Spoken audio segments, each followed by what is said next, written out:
This is about it, and this is the blood, broken and poured out for all of us. Ons het vanoggend nagmaaldiens, so ons het jong mense saam met ons en van die jonger kinders saam met ons. En wanneer hulle nou my skyfie opkry, sal jy sien dat ek nou gedink aan die jong mense wat vanoggend hier sit. En ek hoop ek begin nou met die gedeelte van die preek wat lyk so Sondagskool, want ek wil 'n Sondagskool les vat, Christel. En ek wil al die dinge wat ons altyd gedink het van Sondagskool omverwerp. Ek wil vir julle wys, dit is nie die storie nie. So ek dink hulle kry nou my PowerPoint op. Ek sien hulle, daar sê, naas ons, we're at it. Nou ek wil vanoggend vir julle vra, ken julle die storie van die wurm? Nee, hy sê die kinders is eerlik, hulle skud hulle kop en nee, hulle ken nie die storie van die wurm nie. Nou ek hoop dat as ons vanoggend klaar is en ek klaar vir julle hierdie lering gebring het, dat die groot mense die storie van die wurm gaan ken. Want jy sien, Corneille het laasweek so 'n bietjie met ons begin preek en hy het vreeslik ernstig vir ons gesê, ons is almal geroep, onthou julle dit? Almal is geroep, van ons is geroep in Piet Retief, van ons is geroep na Kimberley, maar ons is almal geroep. En hy het vir ons gesê, ons moet ons roeping uitleef, en jy weet Marika, ek is mos soos jy vir my sulke goed sê, dan begin ek dink, nou what are you telling me? What do you want me to do, Zelwyn? As jy nou sê, ek moet dit doen. En toe begin ek so 'n bietjie dink, vir hierdie ding, van ons is almal geroep, en julle sal onthou, Corneille het laasweek vlugtig verwys na Moses, en hy het so 'n bietjie gepraat oor Jona. Nou ek wil vanoggend bietjie met julle praat, oor Jona. Ek wil vir julle sê van Jona. En as ek sê Jona, dan dink almal, oom Victor wat? Die walvis. En die groot vis wat vir Jona aangesluk het, en dis 'n wonderwerk, en ag, daar's honderde teorieë oor, het Jona gesterf? Was hy eintlik dood, en hy's weer opgewek uit die dode uit na 3 dae, of het hy werklik in die buik van die walvis genoeg asem gekry om te oorleef? Maar dis nie waar die storie gaan nie. Jy sien, eintlik is Satan so slim. Hy gee ons baie keer 'n storie, en dan weet ons nie wat die boodskap nie. Ons ken die storie, maar ons ken nie die boodskap nie. En daarom wil ek vanoggend vir julle sê, vergeet van Jona. Kyk na die wurm.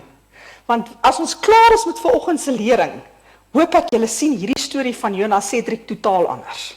Dat jy nooit weer aan die walvis gaan dink nie, maar dat jy altyd aan die wurm gaan dink. Reg? Nou kom ons gaan na die volgende skyfie toe. Ek gaan sommer so 4 hoofstukke vanoggend so vinnig doen. Julle gaan voel julle is op universiteit. OK, ons gaan so werk.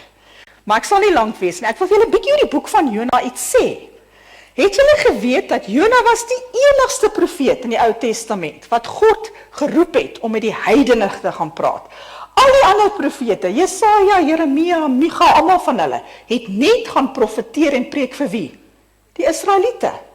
Maar Jona is spesifiek geroep in daai tyd al, voor Jesus gesterf het, om met die heidene te gaan praat. Eerste ding wat interessant is, Jona se boodskap was een van bekering en van versoening. Dit was sy boodskap, bekering en van versoening. En weet julle wat, ou Jona is nou nes ons vandag. Hy het God geken, en hy het geweet, dat as hy vir hierdie mense God se boodskap bring, dan gaan hulle dalk bekeer. En weet julle, nes ons vandag, waar hy nie gehad het hulle met bekeer nie. En dan gaan julle nou sê, hoekom nie? Jy kan nou dink, maar hoekom sal ek nie wil hê, dat iemand homself moet bekeer nie? Tannie Leni, hoekom sal ek nou wil hê, iemand se keringkies moet braai? Maar dit is wat Jona was, dis hoe hy gevoel het. En ek wil hê, jy moet heeltyd jouself met Jona vergelyk. Jy moet heeltyd die vergelyking tref van, is ek nie 'n Jona nie? Want dis eintlik wat ek vanoggend met julle oor gesels. En dis die enigste boek in die Ou Testament, wat 'n sendingsboek is. As jy gaan kyk na Handelinge, en jy gaan kyk na Efesiërs, en jy gaan kyk na al die boeke in die Nuwe Testament, Shawie, is hulle almal sendingsboeke van Paulus. Maar in die Ou Testament is daar net een sendingsboek, en dit is Jona. Nou kom ek gaan sê vir julle volgende skyfie. Hoekom was dit so, dat Jona eintlik nie wou gaan nie, en toe God vir hom sê, gaan Nineve toe, gaan hy af Joppe toe, en hy klim op die boot, en hy is op pad Tarsus toe, want, you have to understand who the Ninevites were. Nineveh, today Babylon, was the capital of Assyria. And these Assyrians were bloodthirsty. So much so that the capital was called City of Blood. It was called City of Blood. because the blood absolutely flowed in that city. The Syrians were one of the most cruel and brutal nations history has ever seen. Cruel and brutal. What did they do? They impaled their enemies on wooden spikes until they died. In other words, they made societies of them. Daar sê Marika. They took you and they took a pile and they made a society out of you until you died. No anesthetic, Peter. Alive. So you must understand, these were terribly, terribly bad people. They were cruel. They were vicious people. And these Assyrians invaded Israel and scattered the 10 northern tribes. So they knew what this brutality was. They had been subjected to all this hurt. So Jonah knew about them. And what Jonah couldn't understand is, why must he go and speak to them? Now, come back to yourself. There are many people that the Lord says to you, speak to them, you think, ek praat nie met daai ou nie. Ek hoop die hemel val bo op hom en verpletter hom. Hy het dit aan my gedoen, hy het dit aan my gedoen, hy het so gemaak, hy is verskriklik. Kom ek vertel vir jou 'n paar stories van hom. Ek gaan nie met hom praat nie. Inteendeel, I hope he goes to hell. So baie van ons, as ons eerlik is, oor mense dink. As ons regtig eerlik is. Joshua wanted them punished. He wanted God's wrath to come upon them. He wanted God to obliterate them. He wanted God to kill them. Maar vanoggend, by hierdie tafel, wil ek vir ons verduidelik wat is God se hart. Want as ons verstaan nie dat Jona gaan eintlik oor God se hart nie. Ons verstaan nie dat die storie van Jona eintlik vir ons wys wat is God se hart. En as ons mooi kyk, God het alle mense lief en wil hulle genade bewys aan almal wat hulle bekeer. God wil sy genade bewys aan almal wat hulle bekeer. Nie net vir my nie. Nie net vir die blanke volke nie. Nie net vir die swart volke nie. Maar ek sê vanoggend vir julle gaan my nie glo nie, maar God wil sy genade bewys tot aan ISIS. God wil vandag sy genade bewys tot aan die moslems wat deel is van die ISIS-beweging. Pieter, ons kan nie so dink nie, want kyk wat doen hulle. Eintlik verdien hulle mos nou God se woede en toorn. Maar dit is nie God se hart nie, want jy sien, in Genesis 12, nou onthou Genesis 12, vers 3, is die storie van Abraham. Onthou julle dit? Annetjie sê vir my, sy het vanoggend laasweek met die Silverheer gepraat oor hierdie vers in die Bybel. Waar God sê, ek sal seën wie jou seën, en hom vervloek wat jou vervloek, en jou sal al die volke van die aarde geseën wees. En nie, dit is bietjie moeilik, né? 400 jaar voor Moses sê God al, ek wil jou seën, maar ek wil al die volke van die aarde, die Pakistanis, die moslems, die ouens in Abu Dhabi, daai in Somalië wat nou die mense so wreedaardig vermoor, ek wil almal seën. Jolandi, ons is so maklik om te sê nee, hulle verdien dit nie. Maar God sê, ek wil almal seën. En dan kom Johannes 3 vers 6 en ons ken dit so goed, maar ek wil nou nie die klem laat val op die gedeeltes waarvan ons hou nie. Ananya, of jy raai wat ek wys, God het die wêreld, nie petratief nie. God het die wêreld. That's everywhere. So lief gehad dat hy sy enigste seun gegee het, sodat enigeen, die wat in hom glo, nie verlore sal gaan nie, maar die ewige lewe sal hê. Nou, dit is goed, ek verstaan dit. Nou kom ek wys vir julle, wat doen God om ons hierdie boodskap te wys? God laat 8 wonderwerke gebeur. Hy het Israel uit Egipte uitgelei met 10 plaae. Maar God gebruik 8 wonderwerke om vir Jona te wys, wat is sy liefde? Wat is die liefde van God? En ek gaan dit nou definitief nie vir julle die hele boek van Jona lees nie, so ek haal net die versies uit wat belangrik is. Anders is ons heeldag hier. As julle in Jona gaan lees, en julle begin in Jona hoofstuk 1, dan sal jy sien, God stuur vir Jona en hy vlug weg en hy land op 'n boot. En terwyl hy in die boot, onder in die boot skuil, laat God 'n kwaai storm oor die see opkom met sterk winde. Jona 1 vers 4, so sterk, sê Jona, dat die skip uitmekaar uit wou breek. Nou duidelik, die matrose op die boot het dit nie verwag nie. Anders sou hulle nooit begin vaar het nie. As die storms op pad was en hulle het gesien is nie goeie weer nie en is gevaarlik, sou hulle sê nee, ons lê anker, ons wag. Maar toe hulle uit is, toe begin hierdie verskriklike storm, eerste wonderwerk. En terwyl hierdie storm so woed, toe begin hierdie ander matrose wat God nie ken nie, besef, maar hierdie ding is nie normaal nie. Hierdie ding is nie reg nie, daar's iets anders, God is kwaad. En hulle sê, laat ons looitjies trek, om te kyk wie is hierdie ongeluksvoël, hierdie ongeluksbringer wat op hierdie boot is, want hierdie is bonatuurlik. Die ongeredde persone besef, hierdie ding is onnatuurlik. En weet julle, die tweede wonderwerk is, toe hulle looitjies trek, toe trek hulle vir Jona. Niemand anders nie, hulle trek die looitjie op Jona. En ek moet vir julle sê, toe hulle Jona uithaal, toe gebeur daar nog 'n snaakse ding. Hulle sê van, wie is jy? Wat doen jy? Hoekom is jy hier? Wat het ons gedoen dat jy op ons boot geklim het? Hoekom gebeur hierdie ding? En hy sê, ek is 'n Hebreër en ek ken die Here van die Here, leerskare. En hy preek vir hulle en daai matrose kom tot bekering, want hulle was besig om aan hulle eie gode te bid. En as jy mooi gaan kyk in die hoofstuk, sê jy sien, dis gode met 'n klein letter. So hulle het allerhande gode aanbid. Maar Jona sê, ek ken die God van alle gode. En hy sê, die matrose sê, van wat het jy gedoen? Bid tot jou God. Maar nog van hulle nie oorboord gooi nie, en die Bybel sê, hulle begin roei, terug na die land toe. Maar die storm raak net al hoe sterker. En uiteindelik besluit hulle gaan nou vir Jona oorboord gooi. En weet jy wat ons so oorboord gooi? Toe bedaar die storm. En daar sien ons die derde wonderwerk wat God in die boek van Jona laat plaasvind, om iets vir ons vandag te openbaar en aan Jona te openbaar.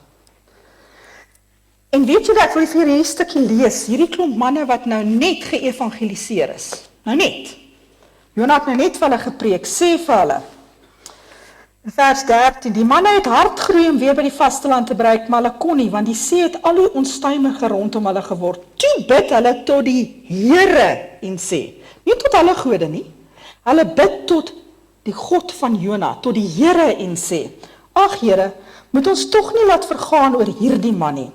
Moenie dat ons iemand onskuldig doodmaak nie. U is die Here, doen wat u wil.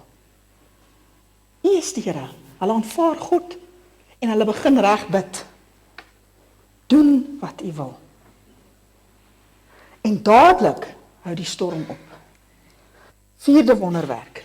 God stuur 'n groot vis om Jona in te sluk. As julle mooi gaan lees, julle lees van die seewier wat om sy kop gegaan het en hy was in doodsangs en. Maar die vis was nie toevallig daar nie. Dis die vierde wonderwerk. God het die vis beskik.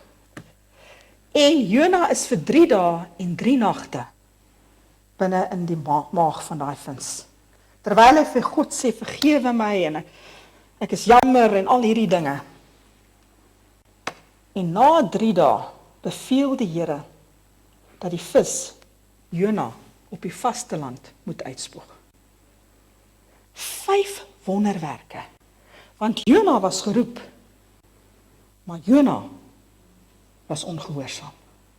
5 wonderwerke wat God stuur om hom te wys, Jona, ek is nie soos jy nie. Jona, ek sien goed anders. Norman, how often aren't we like Jonah? En God kom in sy genade en hy bewys wonderwerke om vir ons iets te leer. En weet jy, dit is die einde nog nie. Want Jona kom uit, en hulle sê vir 3 dae stap hy deur Nineve, so groot is die stad, wat hy loop, en vir hulle te sê, oor 40 dae gaan God hierdie stad verwoes. Kom tot bekering, bely, maak reg. En weet julle, die koning en almal kom tot bekering. En nog verstaan Jona nie. Want toe is hy kwaad. En hy gaan uit die stad uit en hy klim op 'n berg en hy wil nou gaan sit en kyk wat gaan gebeur. Want hy wil kyk dat die Here hierdie stad verwoes. Hy gaan sit daar en hy's ongelukkig. En weet julle, God in sy liefde, ook vir Jona, laat 'n komkommerplant oornag groei. Oornag. Wat 'n skuiling maak waaronder Jona kan sit. 6de wonderwerk. En nog is Jona ietsie grimmig, want God het die Nineviete nie uitgewis nie. En God stuur die wurm. Dis waar ek vanoggend wil kom. En God stuur die wurm om die wortels van daai komkommerplant op te eet en die hele plant verwelk. En nou is Jona ongelukkig. Want nou stuur God die oostewind, wat 'n baie warm wind is, en 'n son wat steek, om hom te brand. Want jy sien, hy wil nie hoor nie. Laasweek het ons gehoor, God het toornerig geword met Moses, toe hy so aanhoudend die een verskoning na die ander een gegee het. En die Bybel sê, dit gaan so sleg met Jona, hy sê, ag, as ek net tog kan sterf, want hierdie wind waai my en die son steek my. En nou kom ek uiteindelik by wat ek vanoggend met ons wil deel. Ons het 'n barmhartige God. Ons het 'n liefdevolle God. En nou moet ek ongelukkig vir julle die Engelse Bybel lees, want die Afrikaanse Bybel vertaal die woord compassion met besorg. En besorg is nou ongelukkig nou nie Rian vir my so mooi soos compassion nie. Nou kom ons lees dit. Die heel laaste vers, Jona 4 vers 21, praat met ons. Hy praat vanoggend met ons. Want dis wat God vir Jona gesê het. Hy sê, should I not have compassion on Nineveh, the great city in which there are more than 120,000 persons, who do not know the difference between their right and their left hand, as well as many animals. God says to us today, should I not have compassion on the Muslims? Should I not have compassion on ISIS? Should I not have compassion on those that are completely unsaved? Should I not have compassion on the murderers? Should I not have compassion on the terrorists? En so kan ons hierdie lysie aangaan. They do not know their right from their left. Because you see, God has not changed. Ongelukkig kan jy nou nie die oranje daaronder sê nie. Dit sê God's compassion has not changed. Toe God vir Abraham gesê het, ek wil al die volke in jou seën. Toe God vir Jona gesê het, should I not have compassion? Sê hy vandag vir elkeen van ons, should I not have compassion? No matter what, should I not have compassion? Jy sien, en dis ons God. En Jona het dit geweet. En ek wil my verstout om te sê, nee, ons weet dit ook. Ons ken hierdie God. Ons ken hierdie liefdevolle God. Ons ken hierdie barmhartige God. Ons ken hom, maar ons wil hom nie deel nie. Ons wil nie die roeping wat op ons geblaas is uitleef nie. Nou sê julle vanoggend my, so wat is my roeping? Wel, for God did not send his Son into the world to condemn the world. It's not why God sent Jesus, to condemn the world. But that the world, through him, might be saved.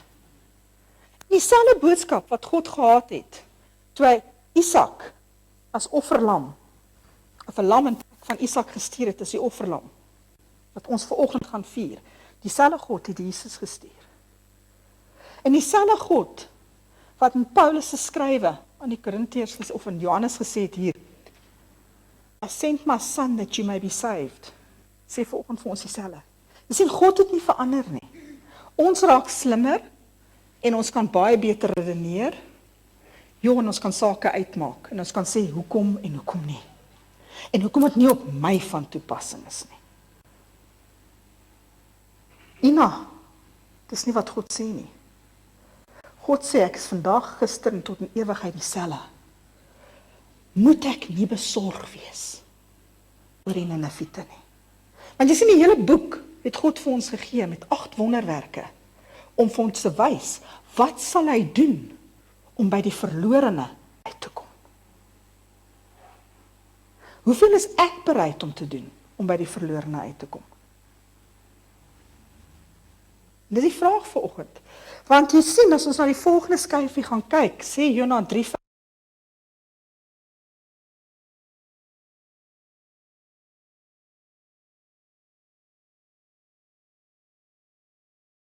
ons vanoggend. Net soos wat God vir Jona 'n tweede keer gesê het. Net nadat hy uit die maag van die vis geskop is.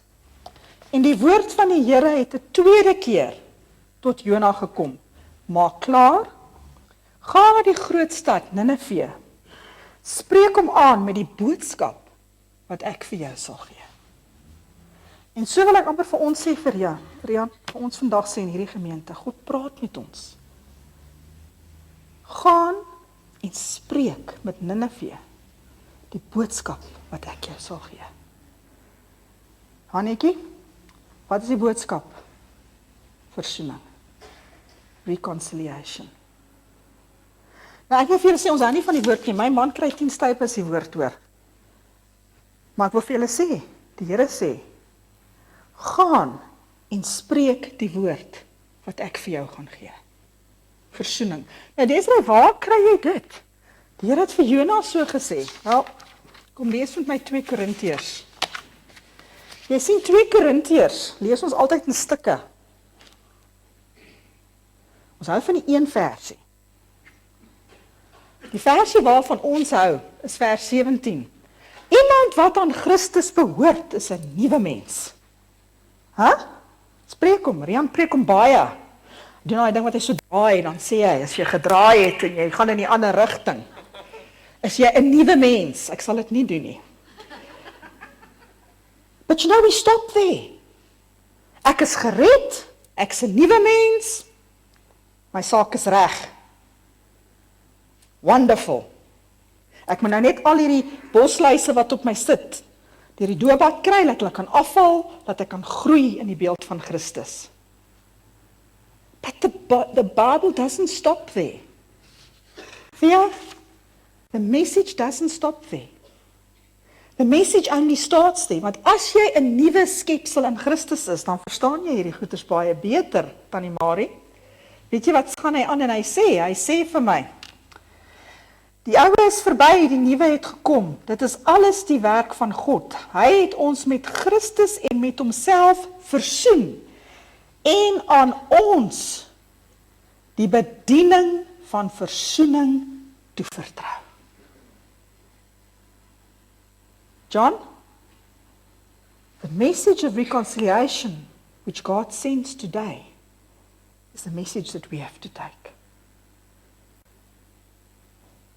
Hy het vir ons die boodskap van versoening gegee. En weet jy, enige ding wat die Bybel herhaal is baie belangrik. So ek het nou vir julle vers 18 gelees. Kom ek lees vir julle vers 19. Vers 19 sê, die boodskap van versoening bestaan daarin dat God met Christus die wêreld met homself versoen het en die mense hulle oortredinge nie toegereken het nie.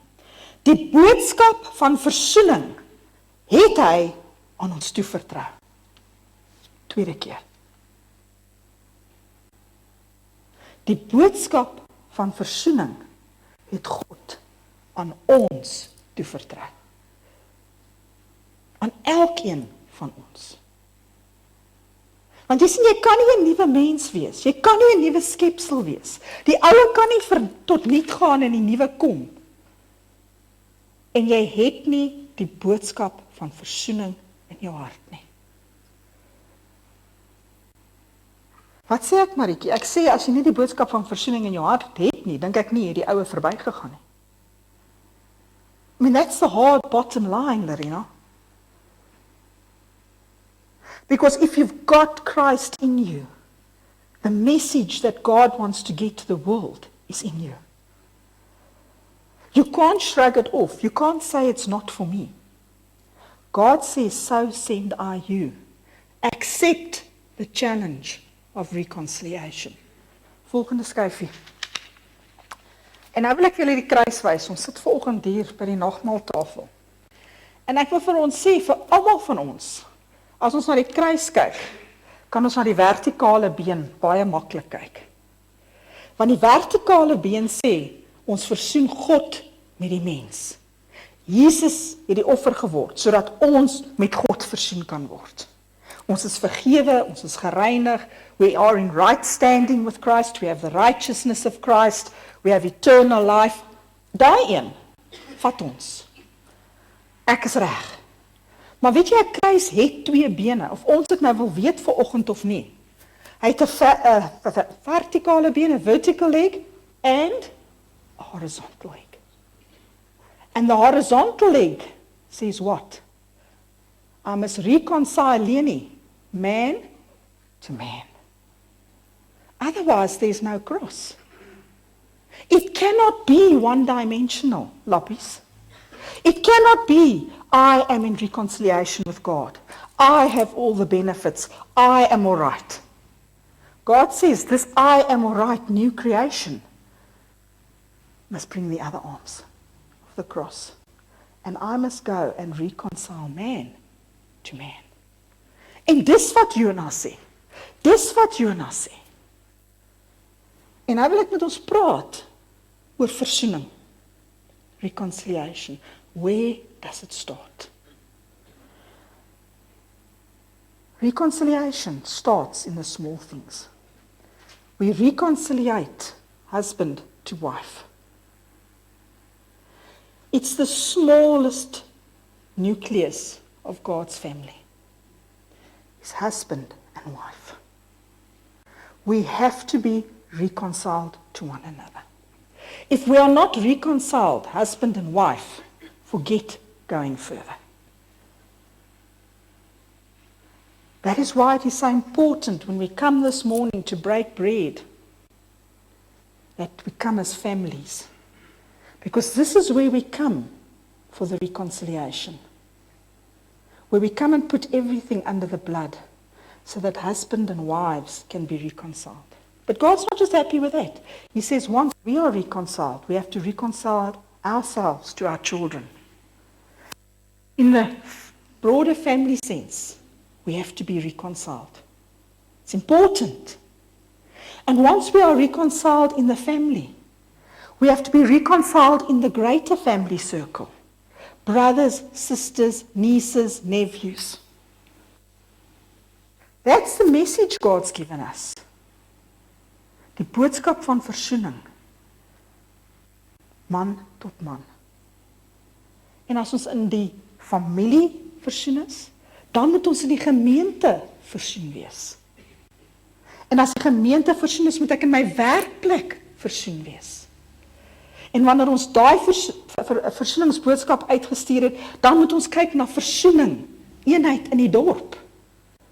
Voor ons kan dink, ons gaan versoening bewerkstellig in die land. Versoening, reconciliation, starts with me and those closest to me. We have to be reconciled, man to man. Nou wil ek vanoggend vir julle nou 'n ding sê, dis baie swaar. Versoening is baie, baie groter as vergifnis. Want ek wil nou vir julle 'n prentjie skets. As ek deur God vergewe is, dink daaraan. Ek is nou deur God vergewe, my sondes is onder die bloed, my naam is in die boek van die lewe geskryf. En ek het geen verhouding met God nie. Praat nie met hom nie, bid nie, hou nie die onderlinge dienste by mekaar nie. Wat dan? Dis mos nie versoening nie. God is daar, ek is hier, my sondes is onder die bloed, maar dis nie my pa nie, dis nie Abba Vader nie. Om iemand te vergewe is maklik. Om met iemand te versoen vat baie meer. En nou sê ek vanoggend vir ons as gemeente, God sê, ons het geleer van as 3 soorte vergifnisse, die wat jy net sê shrug it off, die wat ons met mekaar gaan uitsorteer en gaan aan, en dan is daar 'n derde vlak wat nou baie sleg en baie erg en baie pynlik is, en daar vergewe ons die ou en ons sê, God bless you en ons loop aan. I don't always support that theory. That's the easy one. God sê vir ons moet versoen. Soos wat ons in 'n versoenende verhouding met God staan, nadat ons vergewe het, moet mens met mens versoen raak. Dit is die karakter van God. Dit is hoe 'n wedergebore, geesgevulde mens leef in versoening. Want as ons nie versoen is nie, is daar nie eenheid nie. Daar kan nie eenheid wees nie. Hoekom is eenheid belangrik? Kom ek lees dit vir ons. Psalm 133. Ons mis baie keer dinge, want ons lees nie hierdie goed soos ons moet nie. Hoe goed, hoe mooi is dit as broers eensgesind, versoen, saamwoon. Dit is soos reukolie wat van die kop in die baard afloop, die baard van Aaron, die hoëpriester. Af tot by die soem van sy klere. Dit is soos die dou van die Hermonberg wat op sy berge by Sion val, waar broers so saamwoon, versoen, eensgesind. Skenk die Here sy seën. Malisa, skenk die Here sy seën, 'n lang, lang lewe. Johannes 17, vers 21, ken dit, is waar Jesus bid vir die wat agterbly. Dan sê hy vir ons in vers 21, ek bid dat hulle almal een mag wees. Dis Jesus se gebed. Hy bid dat ons almal een mag wees. Net soos die Vader in my is en ek in u, dat hulle ook in ons mag wees, sodat die wêreld kan glo dat u my gestuur het. Die heerlikheid wat u my gegee het, het ek ook aan hulle gegee, sodat hulle een kan wees soos ons een is. Eensgesindheid is die karakter van God. If we are truly growing into the image of Christ, we will be reconciled one to another. The only thing that stops us is pride. God says to us, we must be reconciled. He has entrusted to us the message of reconciliation. Sodat die wêreld kan weet dat u my gestuur het en hulle liefhet soos wat u my liefhet. En die laaste netjie net ook daar wil lees soos Johannes 13. Want ons kyk nie altyd na hierdie versies nie, want hulle is so moeilik. As julle mekaar liefhet, sal almal weet dat julle my disippels is. En jy sien, ek het nou al baie gepreek oor wat is die verskil tussen 'n Christen en 'n disipel. Christen ken die Here. Hy weet van die doop en hy weet van die nagmaal en 'n disipel is gehoorsaam. Wanneer die Here met 'n disipel praat en sê vir hom versoening, dan gee hy nie vir die Here 8 redes hoekom nie. Dan sê hy vir die Here, ek gaan. Ek gaan. I will take the message of reconciliation to my brother, to my mother, to my sister, to my boss, waar ook al dit nodig is. Because I am a disciple, not a Christian. A disciple follows the teachings of the Master. So wat sê ek vanoggend vir ons? What is the work of the worm? En ek sê dit met alle liefde. Never give up. Become complacent or lose the drive to win souls for God. Never. Never underestimate the Lord's mercy and His willingness to forgive, even though you might not want to. The Lord is willing. Never discourage repentance or be grieved when the enemy decides to repent and escape the judgment you feel he deserves. Never give up on reconciling man to man. Else, en hier is die waarskuwing, else, God will send the worm to eat the roots of your covering tree. The wind and the sun will be down on you so that you will remember afresh that God has compassion for the lost and that you are committed to the message of reconciliation. As daar nie seën is nie, as die wurm en die rot en die by jou kom steel, die sprinkane kom, gaan doen 'n bietjie selfondersoek. Het God nie dalk die wurm gestuur om jou skuilte se wortels te eet, sodat jy weer kan luister nie. This is the body, and this is the blood, broken